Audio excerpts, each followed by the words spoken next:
There are many situations in our lives when we're ready to give it all up. It doesn't work anymore. I've tried it once, twice, and 3 times. You're never going to change. I've never been through this in my life. The centurion servant was ready to hang up the gloves and die.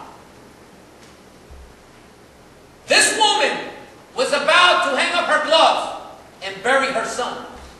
Her only hope. It won't take a lot for you and I to be faced with situations that may lead us to think that this is it, it's the end.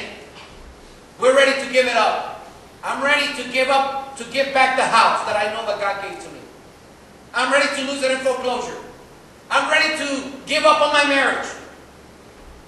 We have irreconcilable differences. Or the pain or the wound is so big. We can't go, we're ready. But right when you and I are ready to give it up, right when you and I are ready, we say, I have gotten a double check, I've gotten a second opinion, a third opinion, and a fourth opinion on my diagnosis, and there is no change. Just when you and I are ready to give it all up, then He will show up unannounced.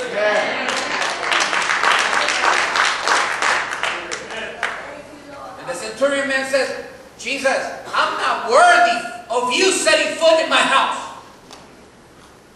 I don't want you to go to my house because I don't deserve you.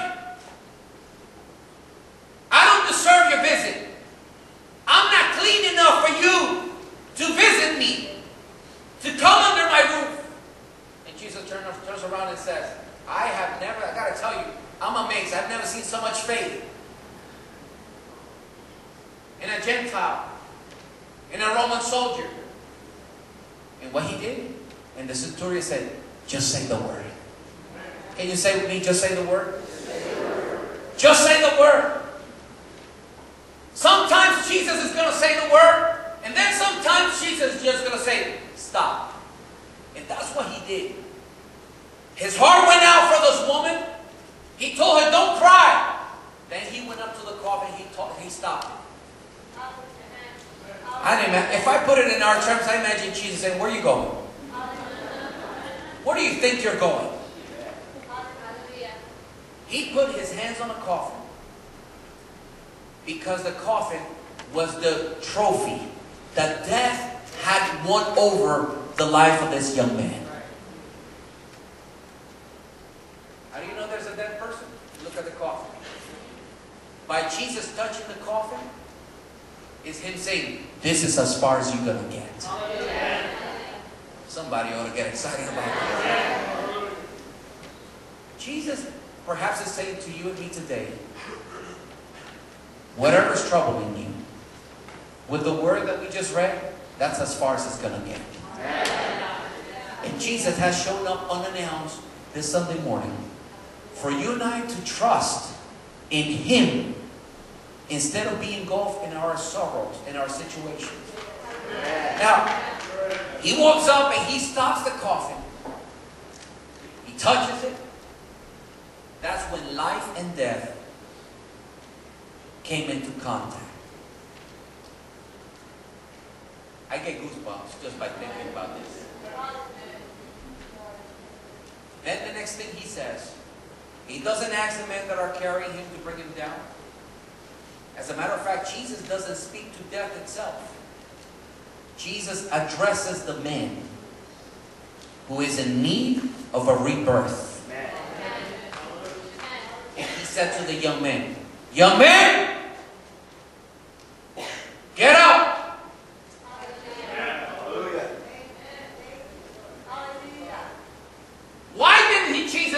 Why didn't Jesus speak to death to release him? Why? Because Jesus is the author of life and the giver of life. By speaking to death, it would have implied that Jesus was submissive to death. But He said, no one takes my life. I give it and I take it back, and I can give it and take it back as many times as I want. So He speaks to His creation. He tells them, get up. He calls on the dead back into the living.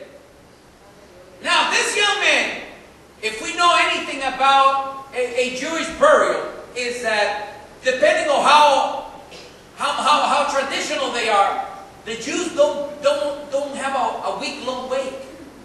They bury their dead before sunset. The Hasidic Jews in New York City. First of all, a rabbi is not allowed to come in contact with a dead body. As a matter of fact, a Hasidic Jew rabbi is not allowed to go to a funeral because it's a symbol of impurity, and the rabbi needs to remain pure at all times. But here's Jesus, a Jewish rabbi, coming in contact with the coffin and defying all the precepts and all the human understanding of what he ought to do and not do. And he stops the procession of grief. He stops the procession of despair. He stops the procession of hopelessness. He stops the procession of no return. And he says, this is as far as you're going because I got a word for you. Now I got to ask you, if we say that he spoke to the young man and he said, young man, get up. Let me back up a minute. When he touched the coffin, those carrying it stood still. They came to a halt. Only did Jesus push them? He touched the coffin. Perhaps they recognized the spiritual authority he carried on him. Perhaps they had heard that he had just come back from healing the centurion's servant. Perhaps they had heard the rumors that there was this new Jew who was healing and was delivering people from their illnesses. Perhaps the disciples said to the crowd, don't worry about it, just do as he says. Just like his mom said at the wedding. But he says, young man, get up. This calls upon the first miracle, which is the miracle of rebirth.